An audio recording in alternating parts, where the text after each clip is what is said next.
నెల్లూరు జిల్లా ఆత్మకూరులో ఆత్మీయ సమావేశ కార్యక్రమంలో ఎంపీ అభ్యర్థి విజయసాయిరెడ్డి పాల్గొన్నారు.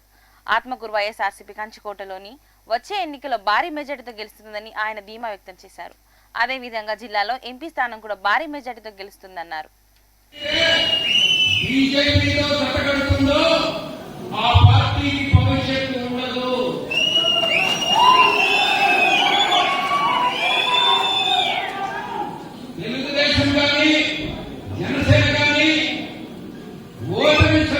తర్వాత 2024 కాంగ్రెస్ పార్టీ అధికారంలో ఉంటుంది.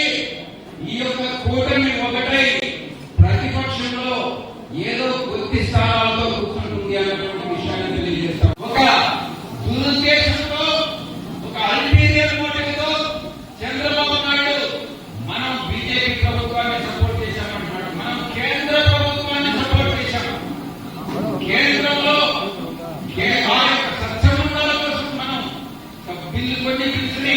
కొన్ని కండిషన్స్ తో, అది కూడా బయట నుంచి పరిధిలో అత్యధిక మెజారిటీతో